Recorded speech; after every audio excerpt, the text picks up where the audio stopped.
Back again today.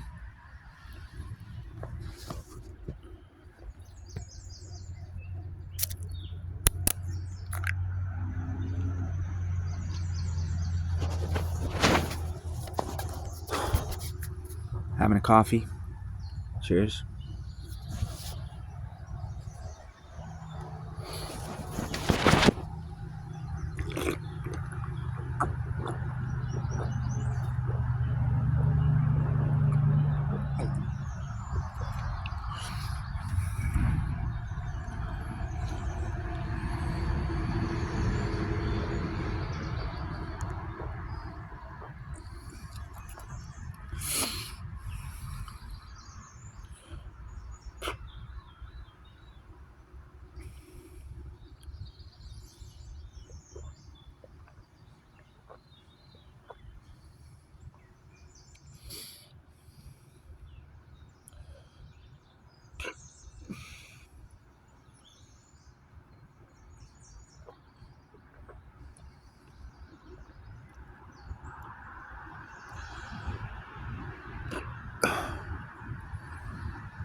Sorry, I be wearing this mask all the time, or this decorative face covering, and it's kind of hard to. So I try to keep my nose clean, but so.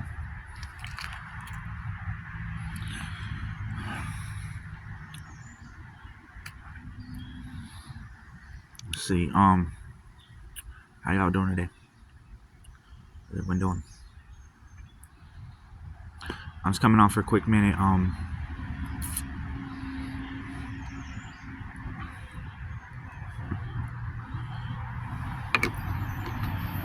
Great coffee, by the way.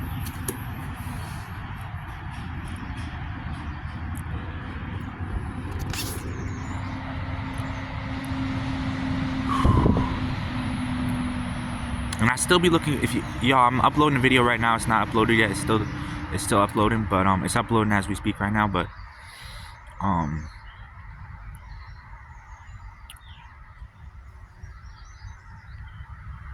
I figured I'd hop on and just do another quick video. I really can't really make much more probably of a video than like an hour.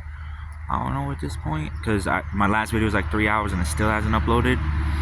But I thought my phone was gonna my charging cord was like bad or something, but I was having some issues with it, so I was thinking I might have to replace it. But I'm still waiting on money on my debit card right now. So I sent out some emails, stopped by my lawyer's office today, dropped off some paperwork for the courts, and grabbed a coffee. So at Walmart. So crazy thing, my wife, back in prison, she didn't even ask me if I want to take my medication this morning.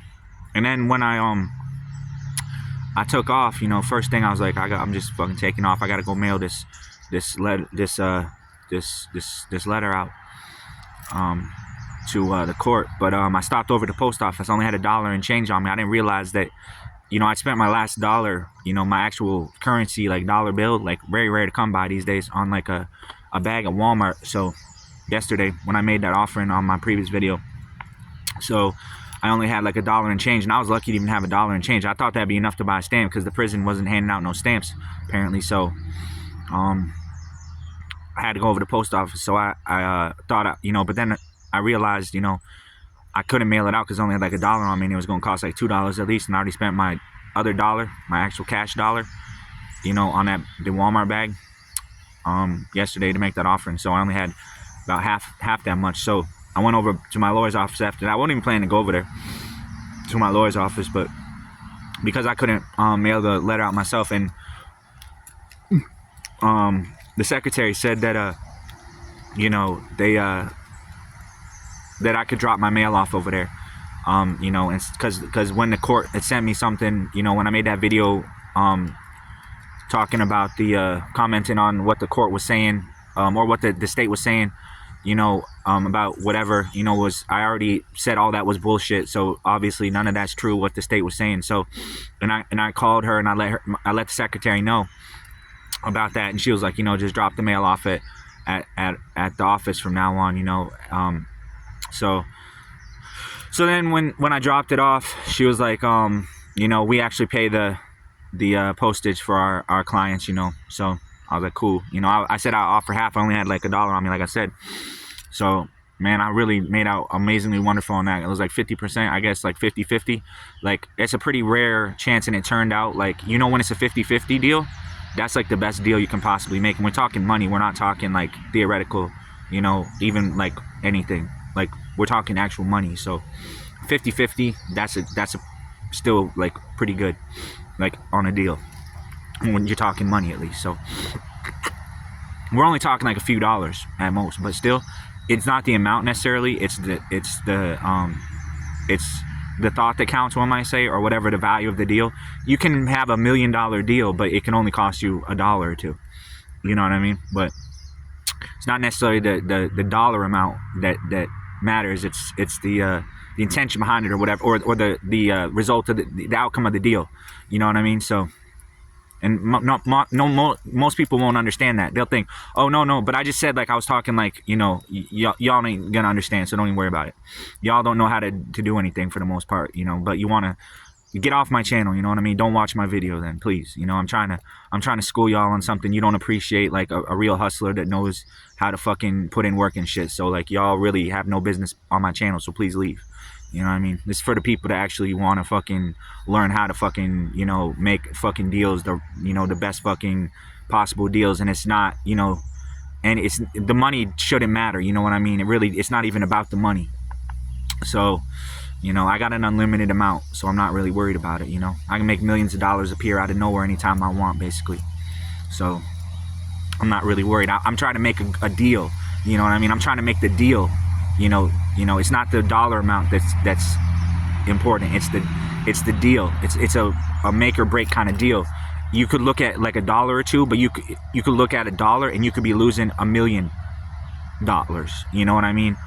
Or you could be looking at $1 million and you could be losing or only making $1. You know what I mean? So you have to look at it like that.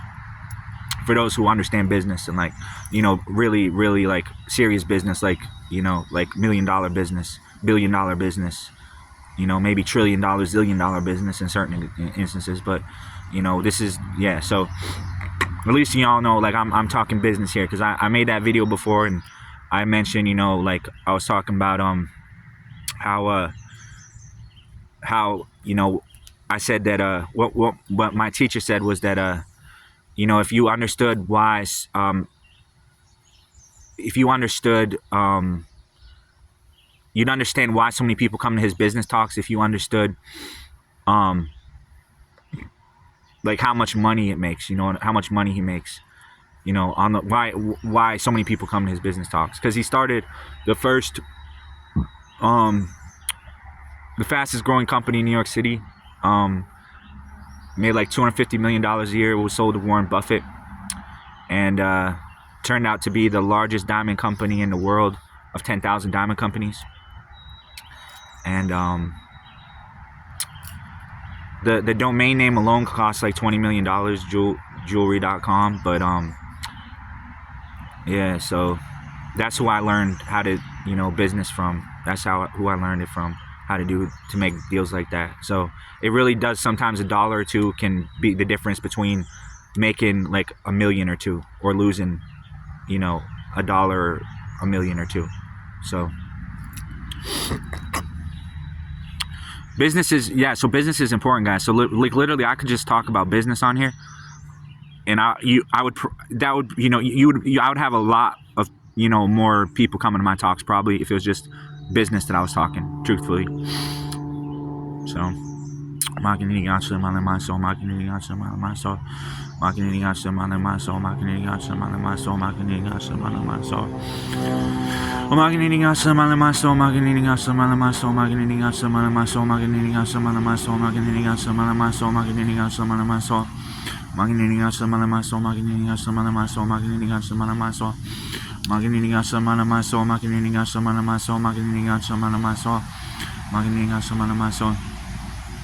do you guys want to see? I mean, do you guys want to see the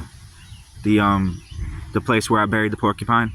You know, his burial site. I can show you. But I don't know if I don't know if that's.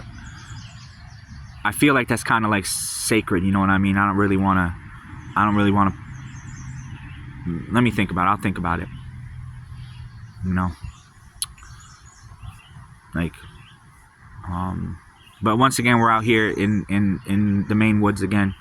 You know, basically this is like protected land, EPA protected land, you know, where I grew up, you know, in the mid-coast area, back in the back of my house, my family home, you know, in Thomaston on Beechwood Street. You know, we had a good number of acres, you know what I mean? And there's a little pond in the backyard, and you know, there was a field, and you know, and I remember, like, I always thought it was kind of a pain in the ass that it was EPA protected land, you know, in the back of my house, like where the pond was and everything, so like nobody could touch it, like, you know what I mean? So technically, if I ever fucking ran into serious trouble, like, fuck y'all, I can go back to live at my family home in the woods behind my house still. It's EPA protected land and nobody can fuck with me. So that's what I'm doing here basically in these woods, is I'm fucking living in these woods as if it was the back of my fucking house back in Thomaston. And as far as I'm concerned, this is the same. So nobody can really fuck with me because it's EPA. It's EPA protected, Environmental Protection Agency, you know? So like nobody can build on it. Nobody can come and fucking destroy it. Nobody can do shit to it. You know, that's because why Maine is so special.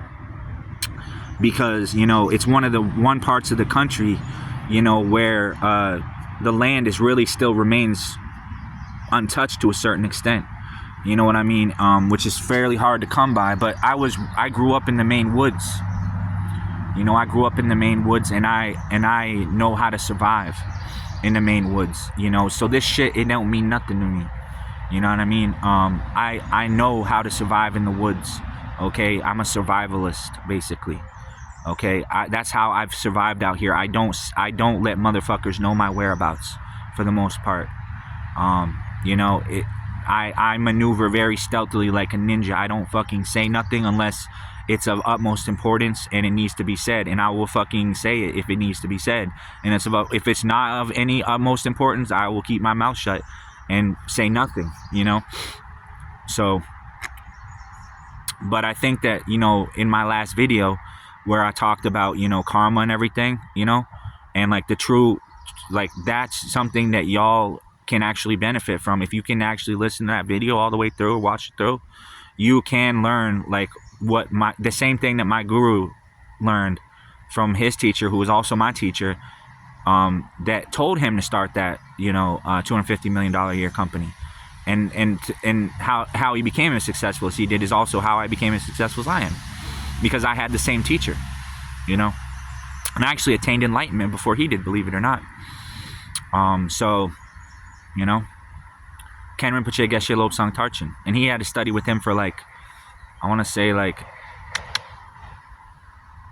a really long time, let's just say. But originally, so how I kind of got you know, into contact with him was you know, I had seen online that actually first I had seen emptiness directly at 16, and I was listening to a Bob Marley song on my headphones on my computer, and then I'd smoked a little bit of weed. I remember I'd actually smoked some weed, I think the day before at the bowling alley oh fuck, in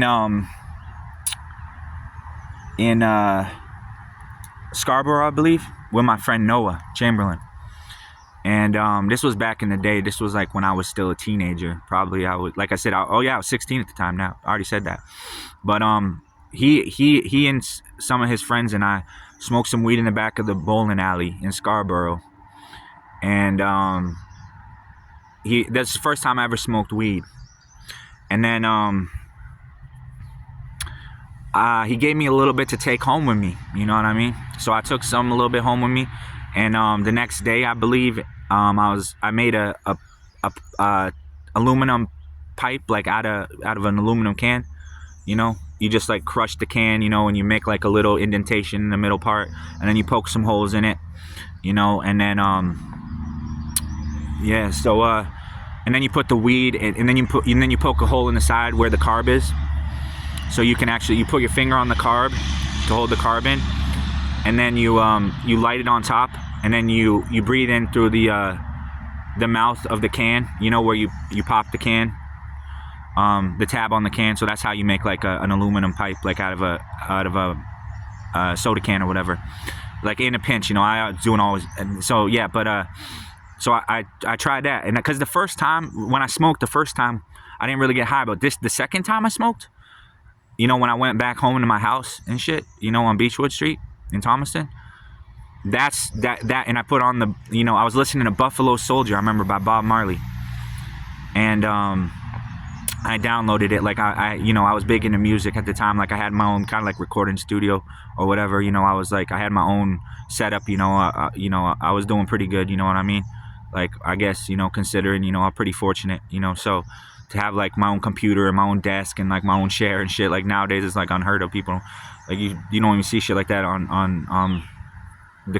like YouTube or anything. But so yeah, I was listening to Bob Marley on my like my stereo quality headphones. I think they were Sony's, like with the gold a gold adapter, like really good quality. You need a gold adapter if you want to see emptiness directly, and you got to smoke a little bit of weed, and it's got to be the first time you get high though too, and you got to, you know, have your own computer and desk and setup and shit. So I was listening to Bob Marley. Oh yeah, and of course, you know, you got to have like a file sharing network or something, like Napster or something like that back in the day, which is usually what I used, you know, for pirating music, right?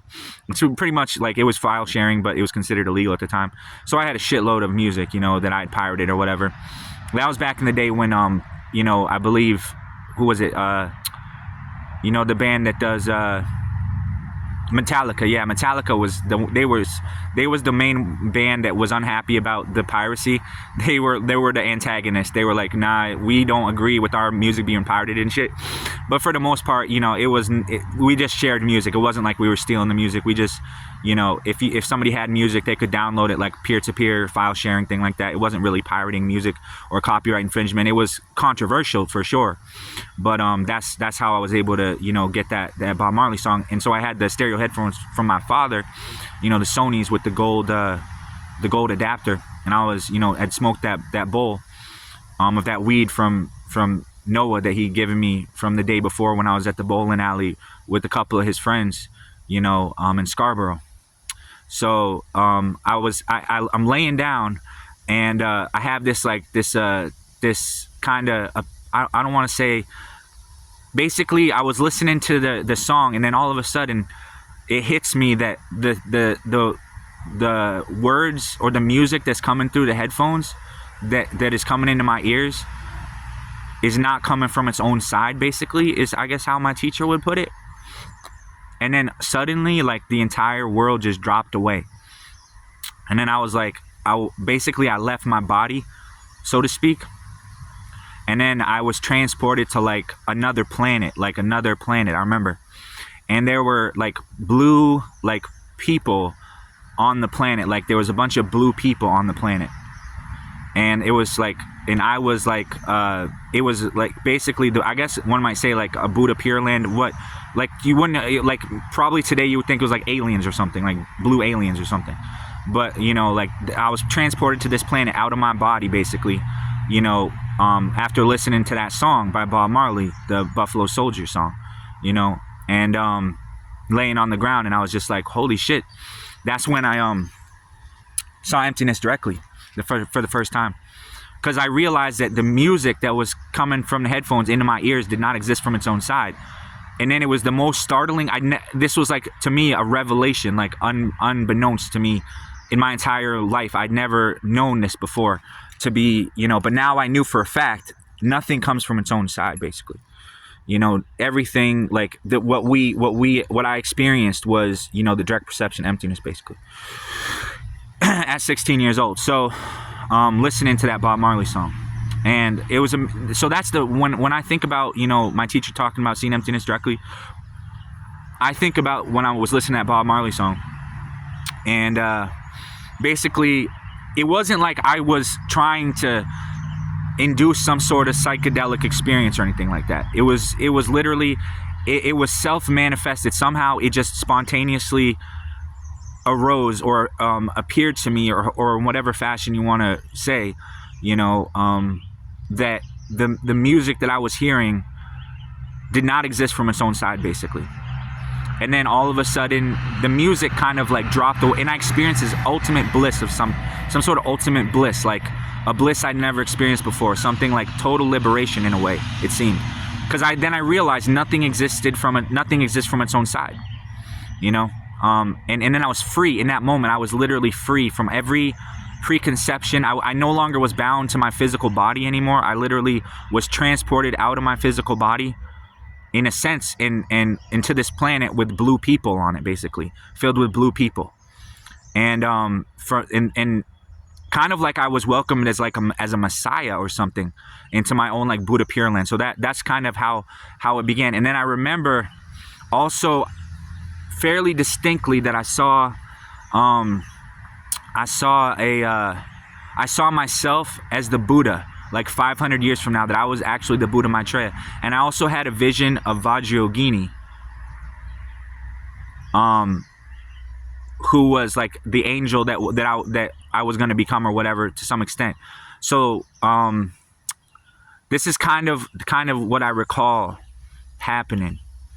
And I can't exactly tell you all the details, because like I said, but I remember distinctly this happening at age 16. So that's when everything changed for me in my world. And then after that experience, after I saw Vajrayogini, and I was going to become Buddha Maitreya in like the next 500 years, and I was going to save every living being on every planet in the universe, basically, and stand on every planet in the universe above each every one of them as Super Jesus. That's what it was. That's exactly in line with what Geshe Michael has said about seeing emptiness directly.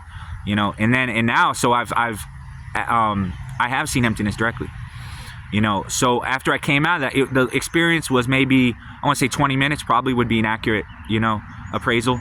But, yeah, when I met Vajrayogini, that's when I believe I received the empowerment from Vajrayogini, though, directly, in the state of, the direct perception of emptiness, basically, yogic, valid yogic perception or whatever.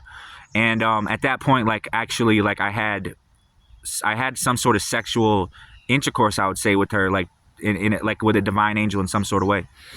And then when I woke, and then I came out of that, it was not a dream. It was actually seeing emptiness directly, and so when I came out of it, then I realized suddenly everything was different for me. I no longer saw the world the same way. And I had some sort of special abilities where maybe I could read others' minds. I think I actually knew, like, because it was my mother's home, and it was like as if I could read my mother's mind or something like that, I remember. And yeah, so that's when I was like, so after that experience happened, then I was like, okay, what was this experience? I wanted to know more about it. So I thought maybe religion will explain, maybe religion has, if I was to look into some different religions, I should adopt a certain religion. And because obviously at that point, I had realized the ultimate truth of the nature of reality, and I could never again see things the same way that I used to. I was no longer under the impression that things were self-existent anymore. So basically, that's when I started researching different religions, and when I found Buddhism, and it talked about dependent origination. And that's what I thought was the experience, because when I was listening to the Bob Marley song, it was as if that's when I directly realized dependent origination or emptiness, basically. Because I realized nothing came from itself. The music didn't come from itself, basically. It didn't come from its own side. And Geshe Michael talks about this as well. So that's when I found the teachings of Jet Tsongkhapa, basically, that, or through the, in praise of dependent origination, I believe, was one of the texts that he wrote. So I was like, Buddhism seems to actually explain what this experience that I had was. And then, so that's kind of how I became a Buddhist, or I wanted to become a Buddhist. I was like, I'm going to become a Buddhist then, because it seems that my understanding of ultimate reality is in sync with what Buddha is saying about this dependent origination thing.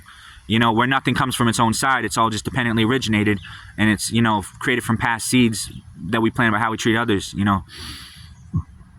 And it doesn't truly exist. It's not inherently existent. Nothing is it's the same as that Bob Marley song. It doesn't come from its own side. If you realize that directly, like I have, then you'll understand, you'll understand everything is the same as that.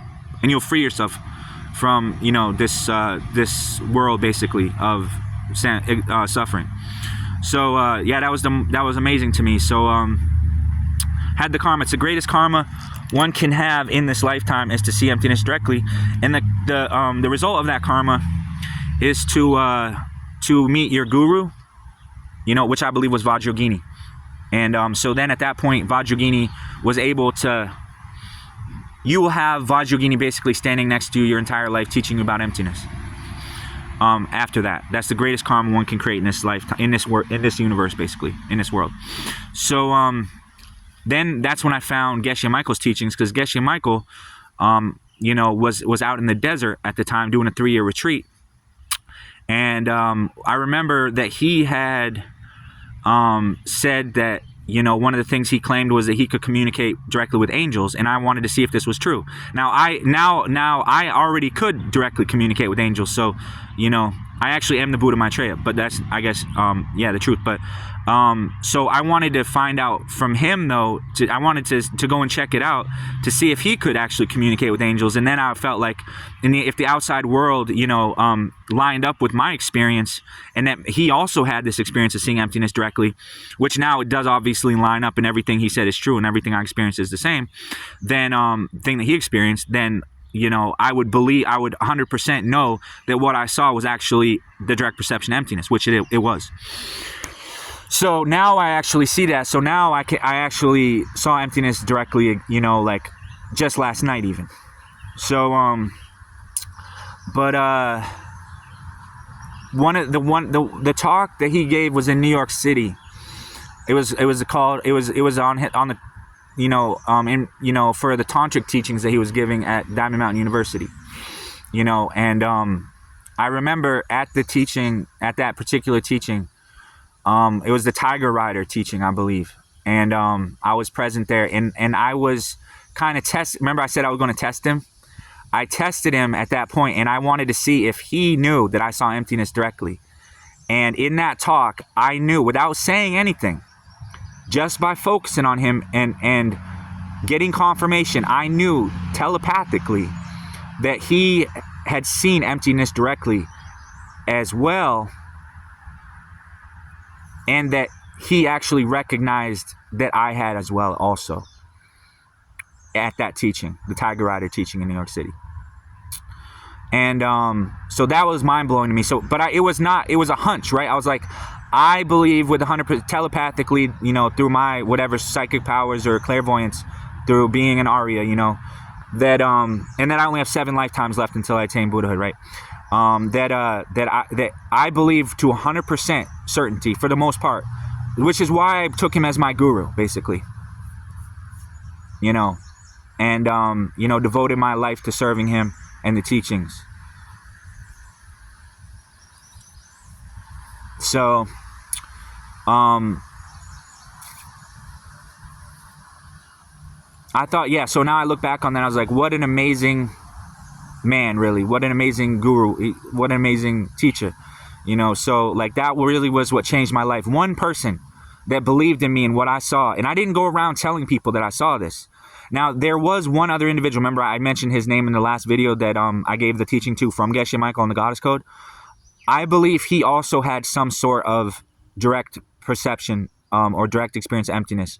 Because I was also at the time trying to see if I could get my friends to see emptiness directly as well, because I wanted to know, was I just imagining, was I just hallucinating, but no, I wasn't, because I actually got Kyle to see emptiness directly too, or at least, I was able to point out the emptiness of his mind or whatever through my teachings, because I was actually, Geshe Michael told me to teach my friends, as well. So I would have little, groups come to my spot, to my room where I saw emptiness directly, and I had my altar set up and everything, and I do my prayers and chants and everything. And I would teach them, you know what I mean? Like just close friends, not like just anybody, but close friends. And Kyle was the only one that I believe saw what I saw basically and can verify it. So anybody, if you're out there, Kyle, and you're still a student of mine, which you are, then you definitely, you can vouch for me on this, I believe. So you do have, you are not a normal person. You do have the same kind of knowledge that Geshe Michael and I have, which is the direct perception emptiness. To a certain extent, you will never, I believe, ever go back to seeing things the normal way that you used to as well. Maybe you didn't have the same experience that I did, directly seeing it, but you had a similar experience, that I was able to show you. And I verify that. So if anybody if I might not be able to help you, but I can point you in the direction someone can, Kyle Martin. If you're still in Portland, man, definitely, like, please, I beg and plead with you, please teach, what I taught you and pass that on, the goddess code and the understanding which I gave to you or imparted to you. Please teach that and continue to teach students in the future, because it was to see what you saw and for me to vouch for you and to have Geshe Michael's blessing behind it is very rare, man. You could really do some amazing things, and I believe in you. So I'm saying that you do. There was a reason why I gave you that teaching and I charged you $20. It was worth $20, I assure you. And you did come back to my teaching again. And I didn't charge you anything, but still, that's the only reason I taught you, so, and that's the point of what a teacher's supposed to do, is to teach their students to see emptiness directly. And that's what I did with you. So I believe if I only helped one student in my life, and it was you, Kyle, then I believe my life was worthwhile. I didn't waste my life. So that's what I was doing. I was trying to see if I could get my friends to see the same thing I did. And I was able to get Kyle Martin to see the same thing that I saw in my direct perception emptiness. So that's how I knew I wasn't just making shit up or just imagining what I saw, okay?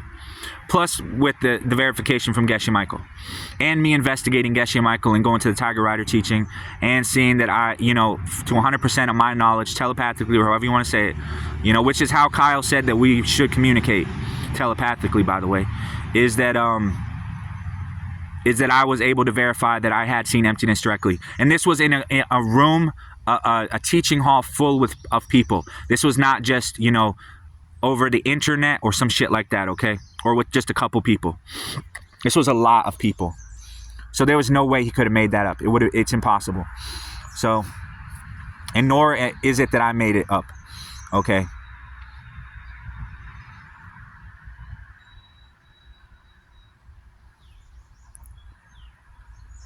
So basically, in the history of this world, there's only been about maybe 5 people that have ever seen emptiness directly, and I'm one of them. And so is Geshe Michael. And so is Kyle Martin to a certain extent. Like, so that's the lineage. It's like, okay. But, so yeah, so we do have kind of a lineage going. So this is something that I've not just started doing today or yesterday, okay, or the day before. I've been doing this my whole life, since the age of 16. I've devoted my entire life to this. Okay, so there's a reason why I'm where I'm at, and you all are where you're at. You know what I mean? So, and I've had to go through what I've had to go through, to put up with the shit I've had to go through, for a reason. I meet so much opposition because what I'm talking about, what I've seen, is the highest truth in this universe, the holiest thing in this universe that exists, basically. And to see it makes you basically a higher being than just a mere mortal. You're no longer just a mere mortal anymore. So your understanding is at a higher level than human beings. As an Arya, your realization is like the difference between what a human perceives as an insect, is the same as what an Arya perceives as a human, in other words. Now, when we talk about, being an Arya, we don't just throw that term around loosely. It's generally speaking, we don't really talk about that experience, but I thought that perhaps it might help to explain it, for those like people like Kyle Martin, for example, and Geshe Michael, so that he can know, like I saw emptiness directly last night even. And it's an amazing experience. It's something that you will never forget. It's such bliss. It's like, it's the meaning of life. If you can literally just see emptiness directly, like what I saw last night, it's worth dying for. Okay? So anybody that says like I'm trying to cheat you people or anything out of money, it's not like that. Okay? This teaching, to see emptiness directly, you are no longer a mere mortal anymore at that point. Your realization is far beyond what the human mind can comprehend. Okay, it's like a human being having a conversation with an insect is the same as an Arya trying to explain to a human being about emptiness, basically. It doesn't really help to explain to you what I saw. All right, but I only say this because I would hope that it would maybe inspire some disciples. Maybe like Tim Lauenhop, for example, the director of Diamond Mountain, like why when he's really enthusiastic about emptiness, and I had made a video saying, I just don't think I think it's a little extreme, his view. But in fact, his view is actually right on. And when you actually, you actually see that Tim has the right approach. Now, you have to have that type of discipline and dedication when it comes to approaching emptiness. All right. And if you don't, then you're really not going to be successful in seeing emptiness directly. Unless you're someone like me, which is like a self-realized Buddha, I guess, to some extent. Like I guess I did have the monk that lived next door to me in Camelot, and I remember one day or one night actually, he was walking outside, in the gated community, and it was late at night, and I was just outside the house, on Sir Lancelot Avenue, on the golf course, and I remember he kind of looked at me. He was staring straight at me. And I was looking at him, and we kind of had this moment of like acknowledgement or accept some sort of mind-to-mind transmission. I don't know what it was, but that may have had something to do. He never said a word to me. I never said a word to him. Words were not needed. So it could have been that experience of living. And this is why I had my father build that house with me in Camelot. Because I said that the school district that we were in St. Cloud was crap, and we needed to move to a better, area so that I could go to a better school. And that's what we did. And when we moved to that better area, that's when we moved next door to the Buddhist monk. Okay? And that's when I went to a lot nicer school. At that school, okay, I learned, I had a music class that I did where I learned to play classical, play classical piano. Okay, and I also learned how to design I learned about aerodynamics and designing cars and things like that. And like CAD, like computer automated design and things like that. So like it's not like schools around in here in Maine and shit. Okay, this was a really expensive, only for the most richest people. Like I'm talking about like people with a ton shitload, like. Like for the most part, you're not going to find maybe in Camden or something. Like, I don't even think the school in Camden, Maine, like around the area where I'm from in Maine would really, do it justice. Like this school was like top notch, man. And I remember one of the things that I'm not even, this video is going to it's a 56 and 35, I guess I can say. So I remember though, at the school,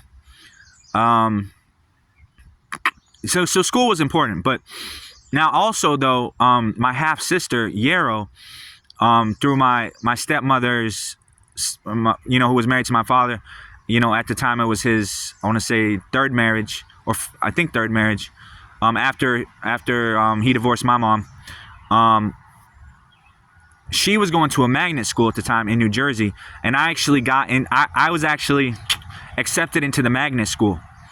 Pretty much, like I went to see the magnet school and they wanted to accept me, but because of whatever reason, I just ended up not going, because like we didn't really move to New Jersey. We were going to move to New Jersey, but we ended up not moving to New Jersey. So, and then after I got out of the hospital for the first time, before attaining enlightenment, my father had moved down to Key West, and he had been drinking a lot, and I guess he spent like all his money drinking, but he was a musician as well. So he was doing shows and stuff. I was able to go to one of his shows, and that's when he said that he was really inspired to change his life because of me. And that's when he gave up drinking, I guess. And I remember him telling me that when he gave up drinking, it was like hell for him, you know, coming off of alcohol. But he was drinking a lot, man, at the time, and that's where all his money went to. So, but when he passed away, I remember, like, I had some communication with him, you know, like through the astral realm or whatever, and I wanted to check with him because I was, kind of, thinking about like investing in like Snoop Dogg's liquor brand, 19 Crimes. And my father actually, and I was like, Pops, if you want me to invest in this, then I will, you know what I mean? I think it's a good investment, and I know you used to drink, but if you're willing to, to support, to back me on, like, if there's one thing I can do to live up to your, legacy or whatever, my father was a great man, you know what I mean? Truthfully, I could tell some more stories, but that's, yeah. So he was like, yeah, son, you should invest in it. You know what I mean? Invest in 19 Crimes.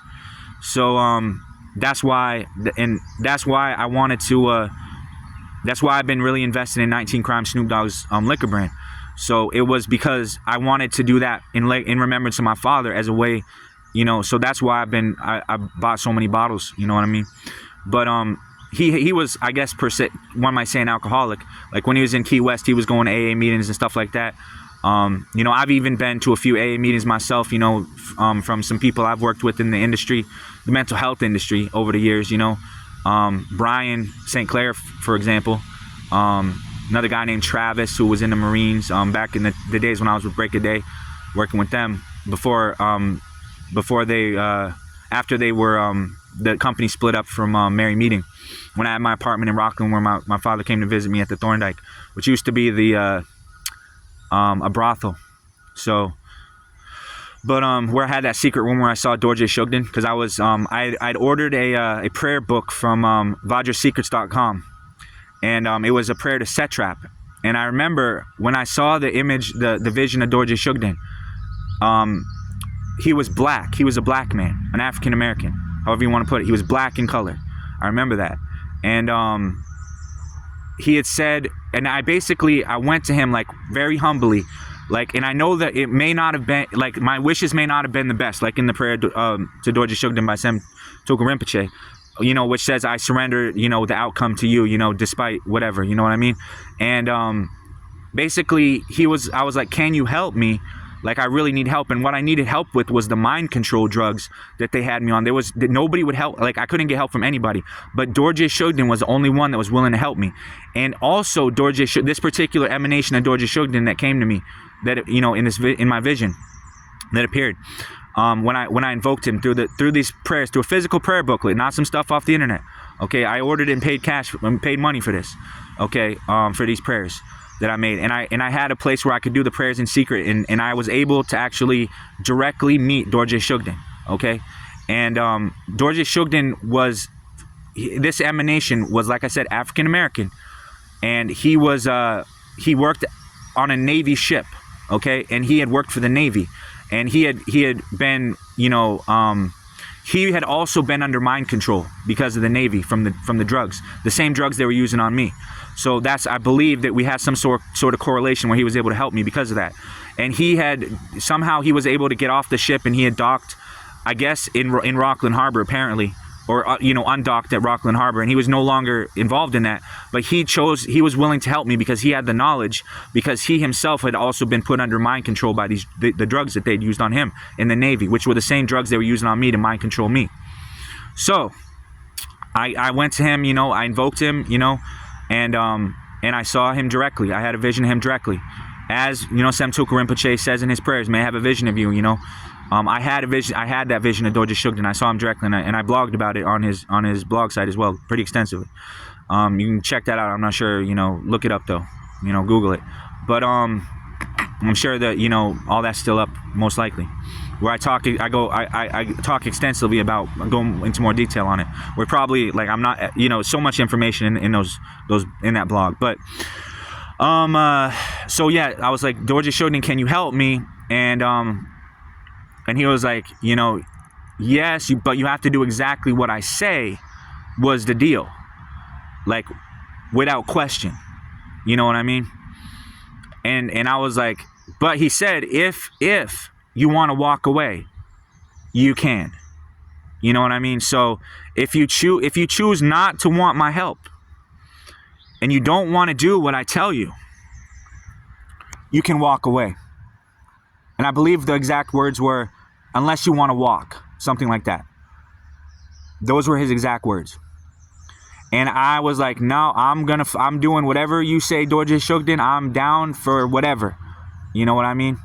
Because I know you are the only one that will fucking help me. So from then on out, I made a pact with Dorje Shugden, basically.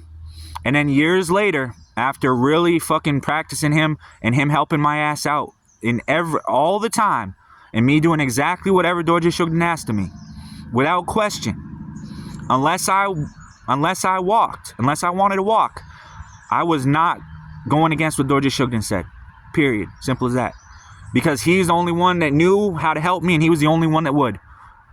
So, and I had seen him directly. A vision of Dorje Shugden. So, through the prayers from vajraseeker.com to Setrap. So I thought it was Setrap. So I was praying to Setrap. But then later on, who was an African American at the time, okay? Who was in the Navy, who was under mind control drugs, and who was willing to help me unless I wanted to walk. And I swore my allegiance to him, okay? So, and then, so I, after a while though, you know, Semtuk Rinpoche started to teach about Dorje Shugden.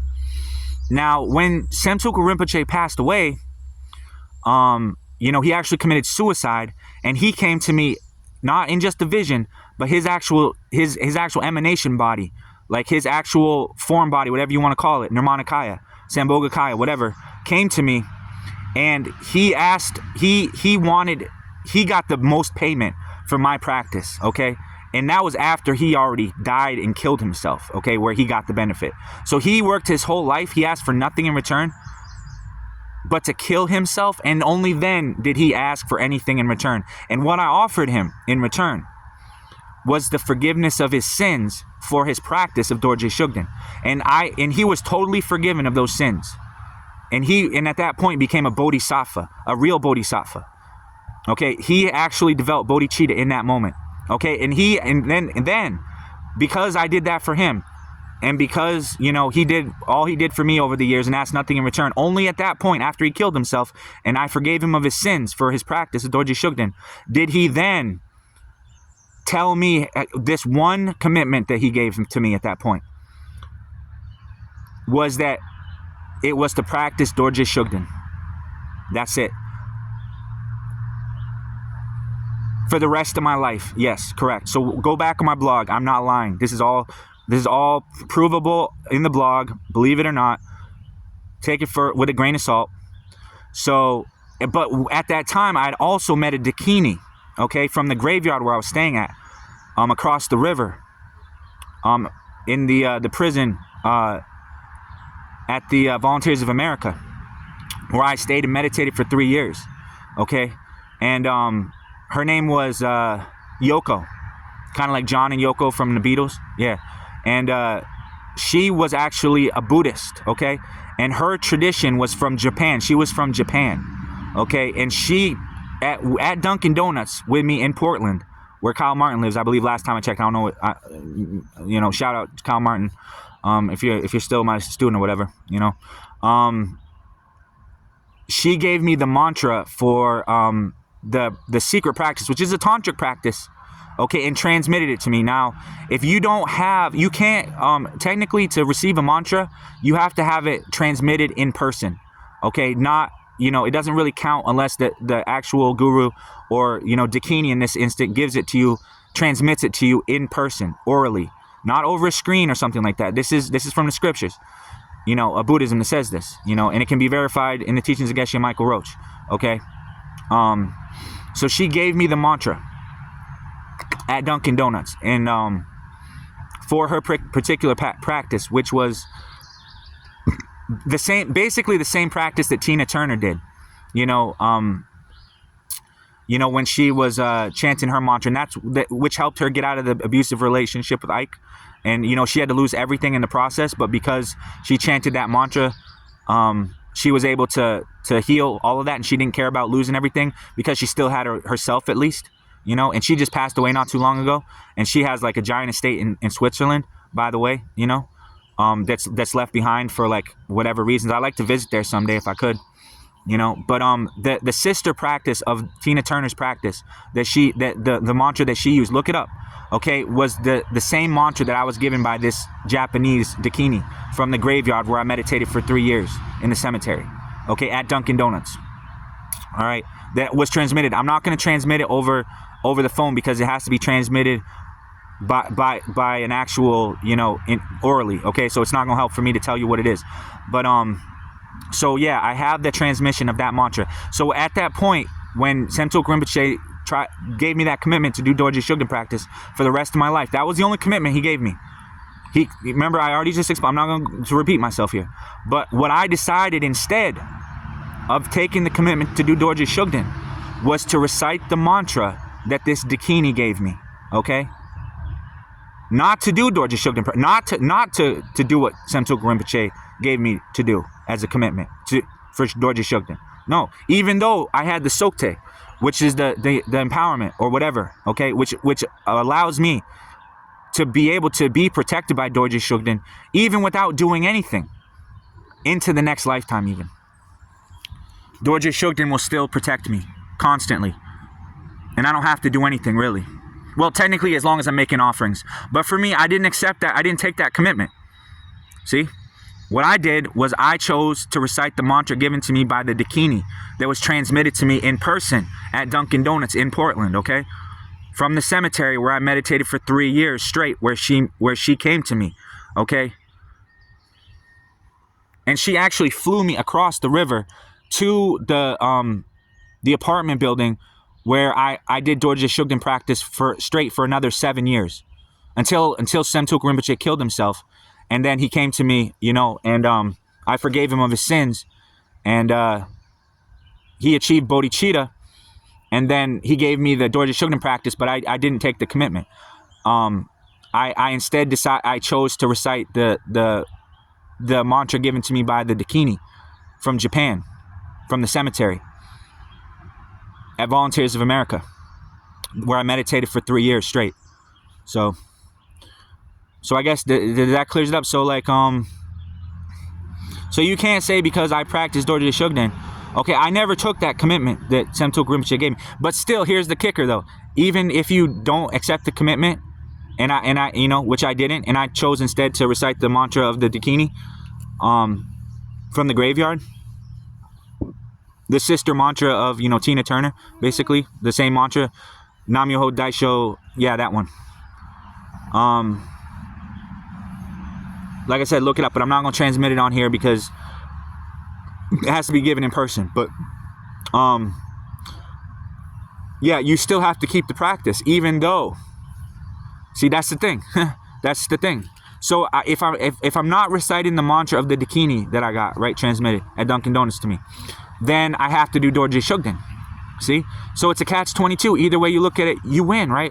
So that's kind of how it is in tantric practice, though. It's like a bamboo, where there's a snake in a bamboo. There's only 2 ways that the snake can go in the bamboo, either up or down, right? That's like when we, as far as our vows are concerned, if we keep our vows, we go up in the bamboo as the snake. But if we break our vows, we go down in the bamboo to the lower realms as the snake. You know, so those are the only 2 options in tantric practice. There's no other option. There's no middle ground necessarily. You can't stay in the bamboo, be like, I'm not going to go up or down. You will have to go either way, one or the other, up or down, depending on whether you keep your vows or not. And that means you're samaya, right? So for me, it's to recite the mantra that the dakini gave me, the sister mantra of Tina Turner, basically. And that helped her get out of that abusive relationship with Ike. Even though she lost everything, or do the dorje shugden practice. So hey, I'm not telling you guys to do anything. It's up to you. You don't have the mantra, you know, I do. You don't have the sokte for dorje shugden, you know, I do.